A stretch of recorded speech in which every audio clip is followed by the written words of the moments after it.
வணக்கம். இந்த வீடியோவில் நீங்கள் பார்க்குறது சென்னையில் மேடவாக்கத்தில் நம்ம போட்டு கொடுத்துருக்குற ஒரு 3 kilowatt on grid solar power generation system. இந்த 3 கிலோவாட் ஆன் கிரிட்டு சிஸ்டம் அப்படிங்கிறத நீங்கள் ரொம்ப சாதாரணமாக நினச்சிடாதீங்க. ஒரு பவர் பிளான்ட்டு அது எப்பேற்பட்ட பவர் பிளான்ட்டாக இருந்தாலும் சரி, அது அனல் மின் நிலையமாக இருக்கலாம், நீர் மின் நிலையமாக இருக்கலாம், அணு மின் நிலையமாக இருக்கலாம். இது எல்லாத்துக்குமே சில பாதுகாப்பு நடவடிக்கைகளை நம்ம எடுக்கணும். இப்போ 3 கிலோவாட் ஆன் கிரிட் சிஸ்டம் நம்ம மாடியில் போடுறோம் அப்படின்னா, அதுக்கு தேவையான அத்தனை பாதுகாப்பு நடவடிக்கைகளையும் நம்ம எடுத்து தான் இந்த சோலார் நம்ம பண்ணி கொடுக்குறோம். குறிப்பாக பார்த்திங்கன்னா, வானத்திலேருந்து வரக்கூடிய இடி மின்னல் அதிலேருந்து பாதுகாக்கிறதுக்கு தனியாக இடி தாங்கி வைக்கணும். அதை கொண்டு போய் நம்ம வீட்டோடு இருக்கிற எர்த்தோடு சேர்க்கவே கூடாது. அப்படி தான் எம்என்ஆர்இலேருந்து நமக்கு கைட்லைன் சொல்கிறாங்க. அதே மாதிரி நம்ம தனியாக 10 அடி உயரத்துக்கு ஒரு போஸ்ட் வச்சு, அதுக்கு மேலே ஒரு லைட்னிங் அரெஸ்டர் வச்சு, அதை கொண்டு போய் நேராக டெடிக்கேட்டடாக அதுக்குனே உரிய ஒரு எர்த்து பிட்டு, எர்த்து சேம்பரு, அதில் ரியல் எர்த்து கெமிக்கலு, அதுக்கு ஒரு காப்பர் பாண்டட் ராடு, இப்படி எல்லாமே கொடுத்து தனிப்பட்ட முறையில் சேஃப்டி பண்ணி கொடுக்குறோம். அதே மாதிரி ஒரு பேனலுக்கும் இன்னொரு பேனலுக்கும் நடுவில் சர்க்குலேட்டிங் கரண்ட்டுன்னு ஃபார்ம் ஆகும். இதை குறைக்கிறதுக்காக ஒரு பேனலையும் இன்னொரு பேனலையும் எர்த்து மூலிமா இணைச்சி, கடைசியில் எல்லா பேனலையும் ஒன்றோடு ஒன்று இணைச்சி, அதை டிசி டிஸ்ட்ரிபியூஷன் பாக்ஸில் கொண்டு போய் அங்கேருந்து அதுக்குன்னே உரிய டெடிக்கேட்டட் எர்த் ராடு கொடுத்துட்றோம். மூணாவதாக பார்த்திங்கன்னா, இந்த பேனல் எல்லாம் கொண்டு போய் எர்த்து கொடுத்த பின்னாடி இன்வெர்ட்டருக்குனே தனியாக ஒரு எர்த்து கொடுத்து, அதில் வரக்கூடிய ரிஃப்ளெக்ஸ் கரண்ட்டுன்னு சொல்லுவாங்க, அதை நம்ம டேம்ப் பண்ணுறதுக்காக அந்த இன்வெர்ட்டருக்குனே தனியாக எர்த்து கொண்டே அடிக்கிறோம். இந்த மாதிரி 3 விதமான எர்த்து கொடுத்து ரொம்ப பக்காவாக இந்த சிஸ்டத்தை ஒரு பெரிய பவர் பிளான்ட்டுக்கு என்னென்ன சேஃப்டிலாம் கொடுப்போமோ அந்த அளவுக்கு சேஃப்டி கொடுத்து பண்ணுறோம். அதே மாதிரி நம்ம கான்க்ரீட் போடும்போது மேலே இருக்கிற அந்த வெதரிங் கோர்ஸில் நம்ம கான்க்ரீட் போடுறதில்ல.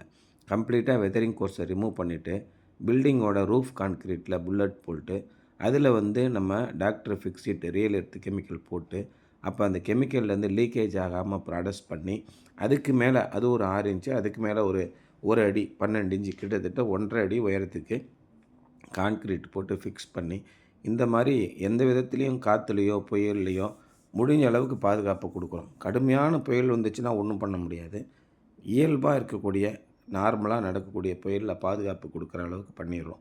அதே மாதிரி வயரிங் நீட்டாக பண்ணி கொடுத்து, கண்ணா பின்னான்னு அசிங்கமாக இல்லாமல் பார்க்குறதுக்கு ரொம்பவே அழகான முறையில் நம்ம வயரிங் பண்ணி கொடுத்துறோம். அதுக்குரிய மெட்டீரியல்ஸ் எல்லாமே பிராண்டட் மெட்டீரியல்ஸ் கொடுத்துறோம்.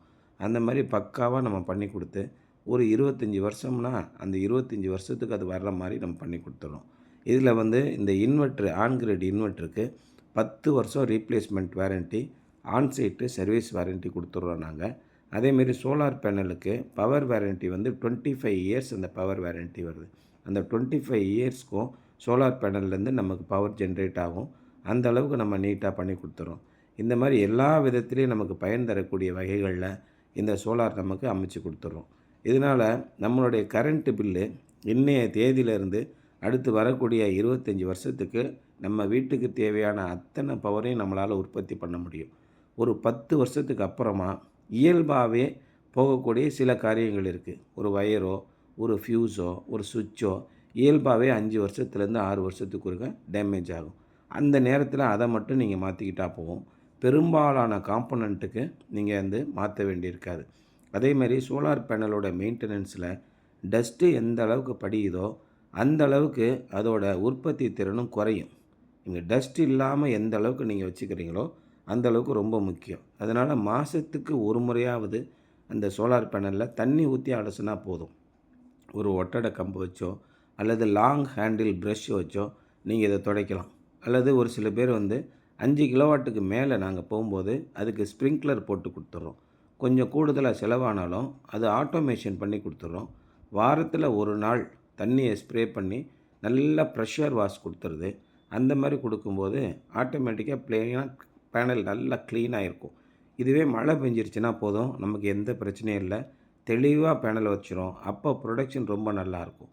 இந்த வீட்டில் சப்போஸ் ஆன் கிரிட் போட்டிருக்கோம், பவர் கட் ஆகிடுச்சுன்னா என்ன பண்ணுறது? அதனால் சும்மா இருக்கிற பேனலை நம்ம என்ன பண்ணுறோம், பவர் கட்டான பிறகு அதிலிருந்து ஆட்டோமேட்டிக்காக அந்த பேனலை இந்த மாதிரி எம்பிபிடி மூலயமா கனெக்ட் பண்ணுற மாதிரி ஒரு சென்சார் வச்சு கொடுத்துருக்குறோம். பவர் இருக்கும்போது எந்த காரணத்தை கொண்டும் பேனல் கனெக்ட் ஆகாது. பவர் போய் பேனல் சும்மா இருக்குது ஒரு நாள் முழுவதும், அன்னைக்கு பூரா நீங்கள் பயன்படுத்திக்கிற வகையில் ஒரு எம்பிபிடி சிஸ்டம் போட்டு எல்லாத்தையும் மொபைலில் கனெக்ட் பண்ணி எவ்வளவு ஜென்ரேஷன் ஆகுதுங்கிறத பார்க்குற வகையில் செய்கிறோம்.